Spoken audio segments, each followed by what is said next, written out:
Public transport की हम mic on है।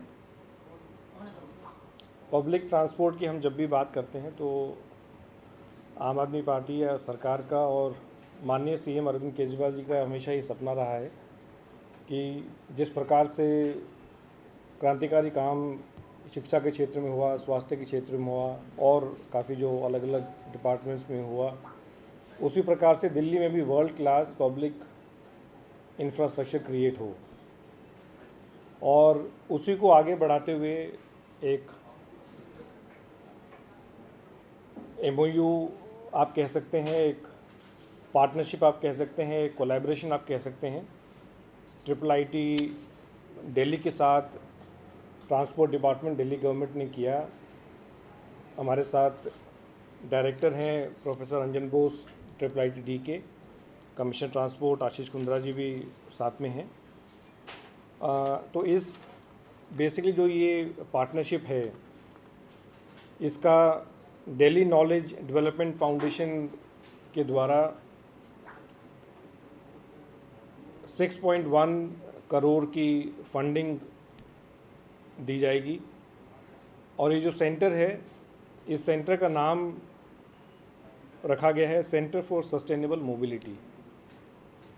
तो मोबिलिटी और उसको सस्टेनेबल कैसे बनाया जाए, किस प्रकार से पूरा जो हमारा दिल्ली में जो पब्लिक ट्रांसपोर्ट सिस्टम है, इसको किस प्रकार से एक वर्ल्ड क्लास के लेवल पे लेके हम आ सकते हैं। पब्लिक ट्रांसपोर्ट की हम जब भी बात करते हैं तो सबसे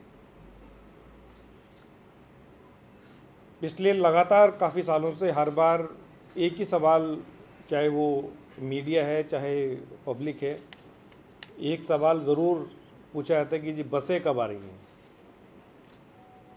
लेकिन अगर आप पूरी बड़ी पिक्चर को देखें तो बसें ऐड करना दिल्ली की सड़कों पे उसका एक बहुत अहम और छोटा कंपोनेंट है।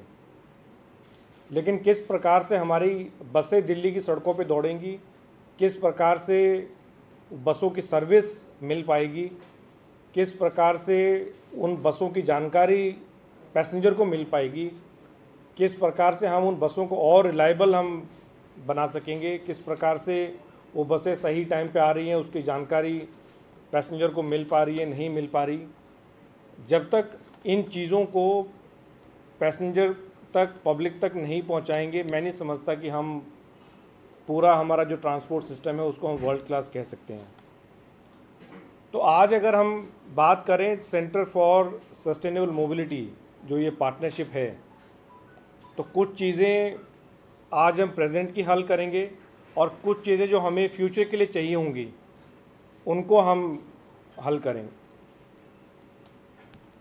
ये पूरा जो सेंटर है ये IIIT में दिल्ली में जो यूनिवर्सिटी है वहाँ पर स्टेशन होगा और इसमें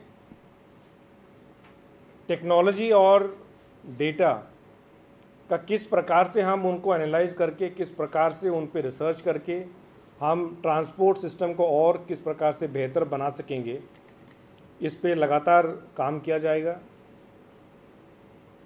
अगर आपको मैं सिर्फ छोटा सा एग्जांपल दूं, आपने देखा होगा कॉन्टैक्टलेस टिकटिंग, जो हम ओपन टिकटिंग प्लेटफॉर्म की बात करते हैं।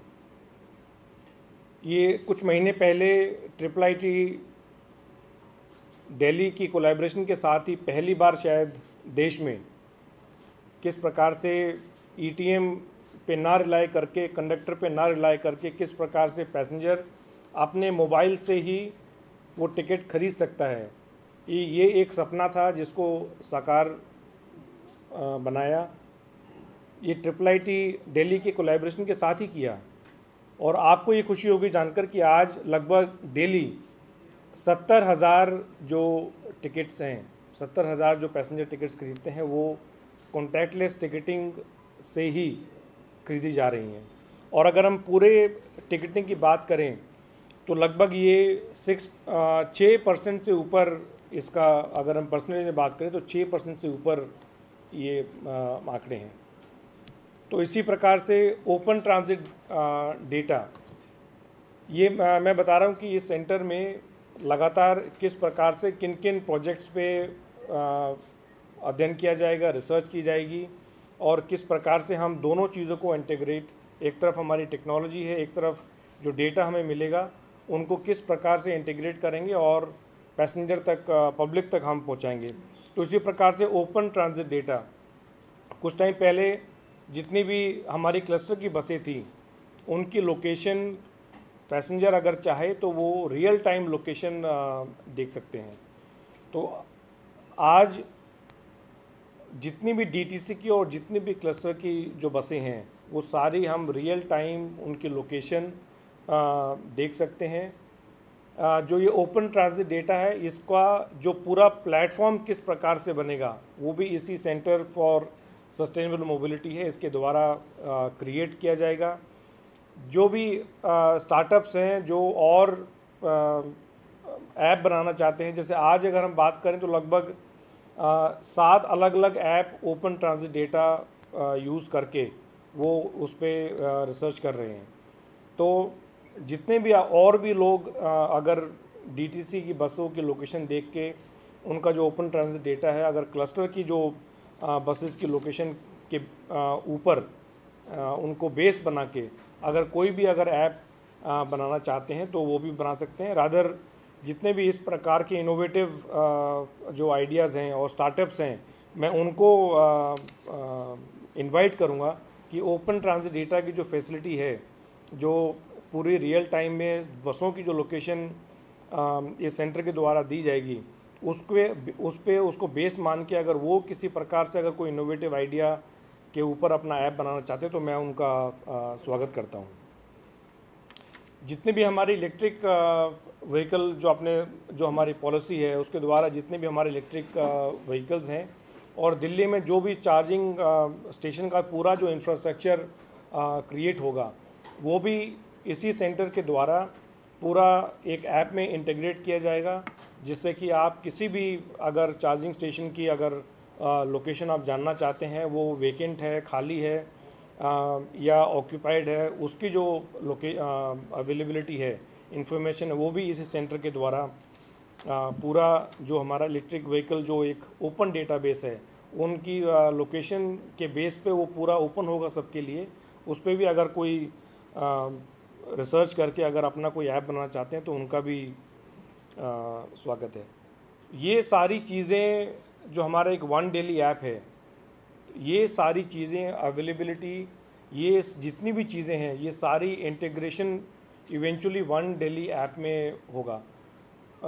इसको और एक्सपेंड करते हुए हमारे जितने भी और भी हमारे जो पब्लिक ट्रांसपोर्ट के जो हिस्सा हैं, चाहे वो आरटीवीज हैं, चाहे ग्रामीण सेवा हैं, चाहे ऑटोज़ हैं, चाहे हमारी मेट्रो हैं, ये सारी चीज़ें इवेंचुअली वन डेली ऐप में इंटीग्रेट कर दी जाएंगी और उसका भी जो पूरा इंटीग्रेशन का जो काम है वो भी इसी सेंटर के द्वारा किया जाएगा।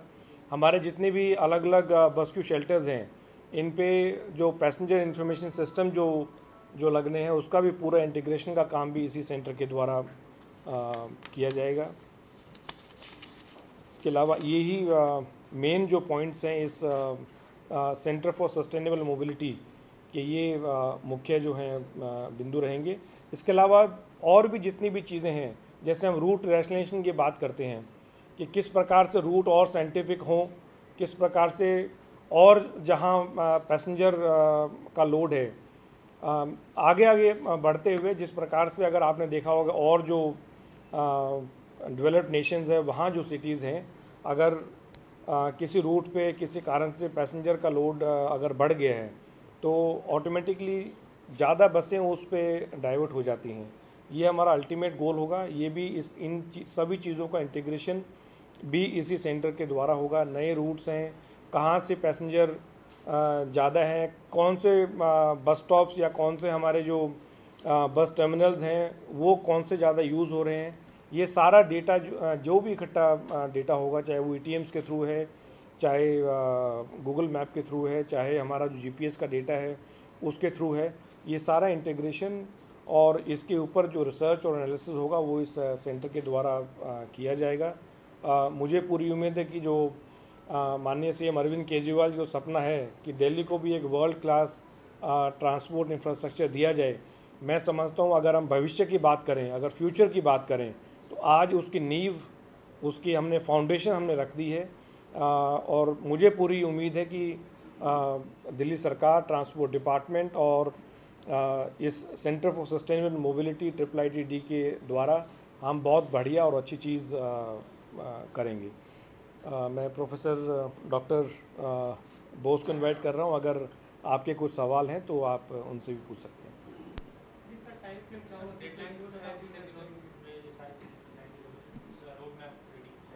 देखो, ये तो ऑनगोइंग एक्टिविटी है। जैसे अगर हम ओपन ट्रांजिट डेटा की बात करें तो सेंटर ऑलरेडी इस्टेब्लिश हो गया है, फुली फंक्शनल है।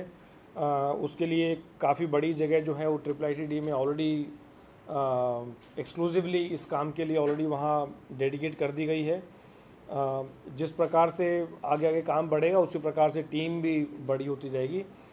तो इसके तो अलग अलग टारगेट्स हैं। ये तो ऑनगोइंग एक्टिविटी होगी और ऑनगोइंग इसका पूरा काम चलता रहेगा। अगर ओपन ट्रांजिट डेटा की बात करें तो मुझे लगता है कि आगे आने वाले हमारा जो कमांड सेंटर जो कश्मीरी गेट पे जितनी भी बसें हैं उनको यूनिफाइड तरीके से सारा जो GPS का डेटा और पैनिक बटन और CCTV का फीड जो हमारा कमांड सेंटर है वो अभी ट्रायल चल रहा है। मुझे उसकी भी पूरी उम्मीद है कि लगभग आने वाले 1 महीने में उसको हम अच्छे तरीके से चालू कर सकेंगे।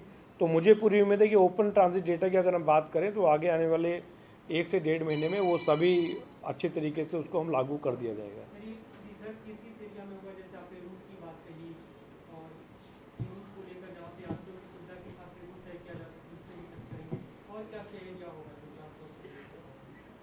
नहीं, अभी तो फ़िलहाल ये जो 4-5 चीज़ें मैंने बताई, जैसे ओपन ट्रांजिट डेटा है, ओपन टिकटिंग प्लेटफॉर्म है, EV electric vehicle open database है, पैसेंजर इन्फॉर्मेशन सिस्टम है, वन दिल्ली ऐप है, रूट रैशनलाइजेशन है।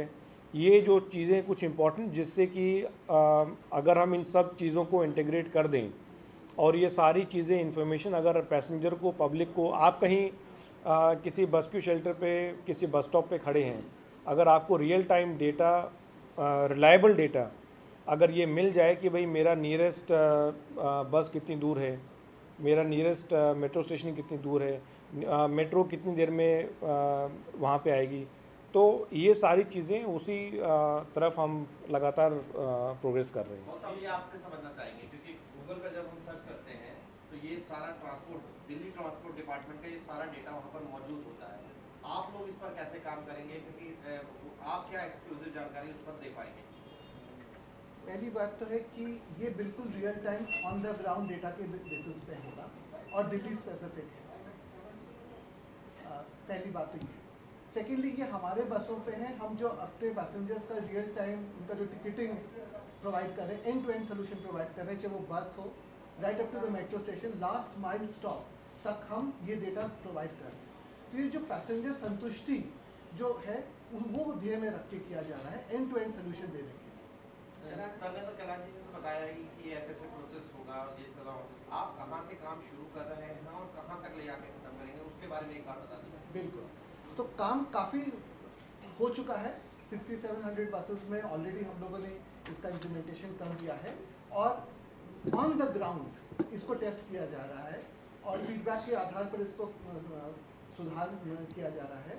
और ये जो है आज की जो समस्या है ग्राउंड पे, ऑन द ग्राउंड जो समस्या है उनको सॉल्व किया जा रहा है, ये है। तो काम हो चुका है शुरू और इसको निरंतर हम सुधार करें। जैसे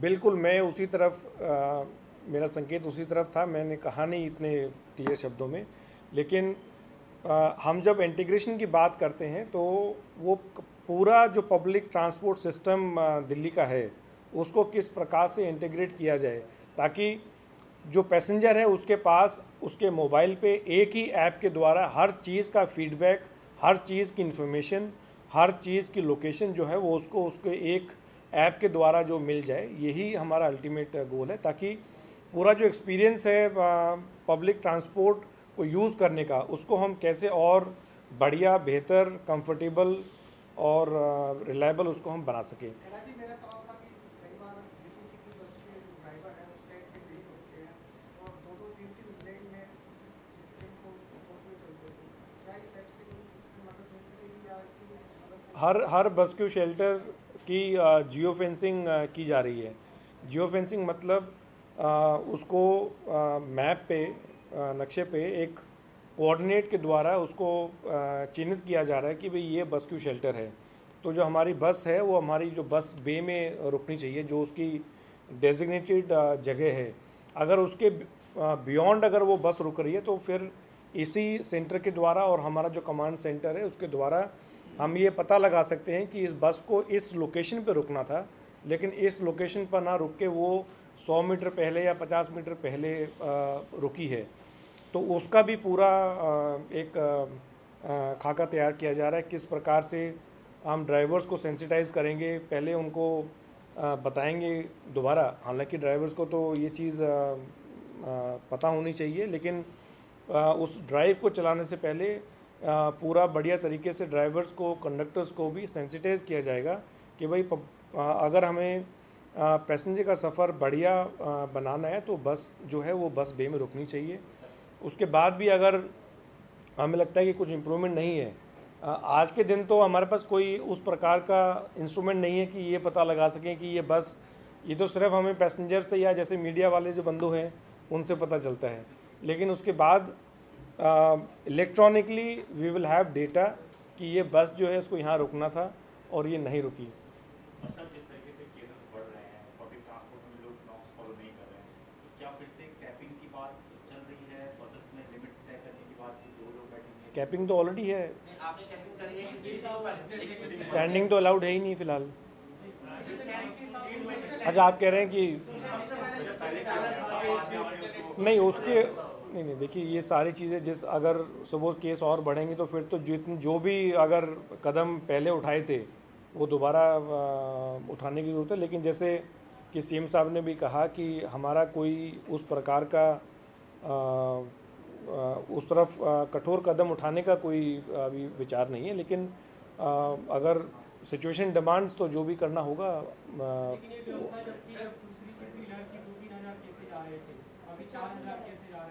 यार ट्रांसपोर्ट की बात कर लें। ड्राइवर और कंडक्टर जो है वो अधिकतर बसों में विदाउट मास्क, विदाउट जो कोविड प्रोटोकॉल है उसको फॉलो करते हुए नहीं दिखते। 1-2 जगह खुद हमने भी देखा कि जब सिविल डिफेंस वॉलंटियर ने रुका तो गाड़ी चढ़ाने की कोशिश की। ऐसे भी वाकये सामने आए हैं। तो ऐसे में आप ड्राइवर्स को या इस प्रोटोकॉल को कैसे फॉलो कराएंगे जब मामले इतनी तेजी से बढ़ रहे हैं?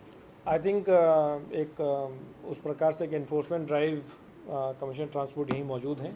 एक इन्फोर्समेंट ड्राइव जो है वो आगे आने वाले दिनों में आप देखेंगे। अगर कोई भी ड्राइवर कंडक्टर बिना मास्क के या मिला तो उसको चालान भी और जो भी उचित कार्रवाई की जाएगी उस पर सख्त से सख्त कदम उठाए जाएंगे। हाँ, थैंक यू।